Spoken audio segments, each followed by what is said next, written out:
Vikings of Valhalla. Today we are diving into Manor Lords with 5 things I wish I knew sooner when I started playing Manor Lords. So grab your shield, sharpen your axe, and let the saga begin.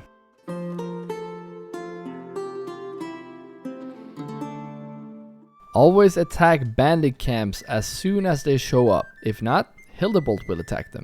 The more camps he claims, the faster he gets influence, and the faster he starts claiming regions.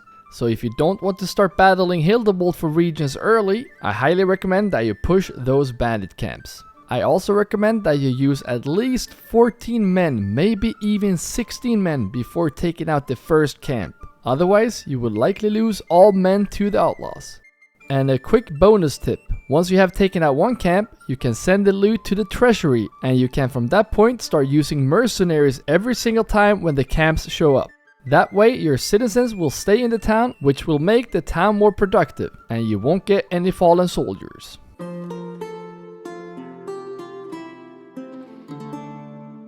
Most players avoid taxation early because they don't want the negative approval to stop new families from moving into their towns. But did you know that 1% tax won't affect negative approval? At least as long as you don't have any other negative approval. For example, lack of entertainment. Then setting tax to 1% will be a great way to get money into your treasury without adding negative approval at all.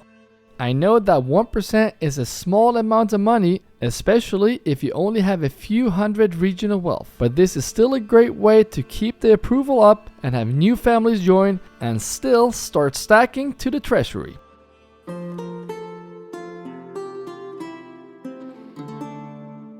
The lodging camp will work much more efficiently if it has an ox assigned to pick up the logs. Without oxen, the logs will not be able to move, and that's why you want an oxen right next to where the trees are cut down. The same goes for the saw pit, because planks will be made much quicker if dedicated oxen move the logs there. You also want to assign horses to the trading posts. Horses can carry up to 50 items and greatly speed up the trade. And if you unlock the heavy plow in the development tree, I also recommend assigning oxen to your farmhouses. They plow much quicker than what families do by hand. You do need to keep an eye on how many unassigned oxen you have though, because you will need unassigned oxen for construction work in your town. You also need to keep an eye on the stable space. If you don't have enough stable space, your animals will run away.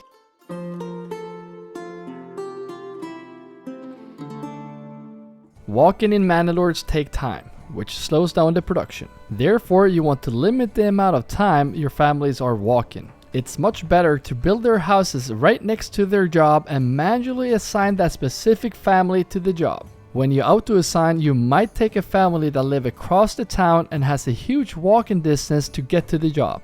This might not be a problem in the beginning, but in the late game, with 500 plus citizens, you will definitely be able to see the effect. Remember that your citizens will still walk to the church to pray and go to the market to get fuel, clothing and food.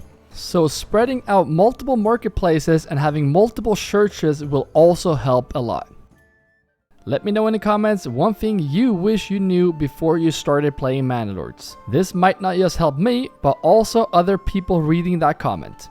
And if you watched this video all the way to this point, you better take that axe and throw it at the subscribe button for more Manor Lords tips and tricks videos. And while you're down there, you might as well poke that like button to support this video and this channel. And if you already are a part of this community, I think it's time to grab that shield and join the shield wall by pressing join below this video. Now, let's get into the last thing I wish I knew before I started playing Manor Lords.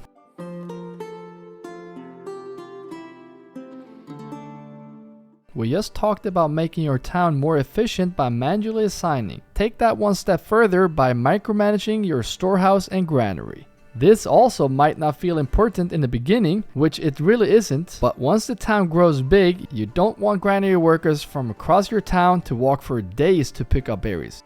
Especially if you already have a granary closer to do that work. Instead, if a second granary has more apple farms around it, then make sure to uncheck berries from that granary. Depending on how you set up your town, you might have dedicated granaries and storehouses. For example, to speed up my trade, I always have dedicated workers in storehouses right next to the trading posts. They're doing the job to bring the supplies that will be sold. If you try this yourself, make sure to not allow the workers to have market stalls on the market.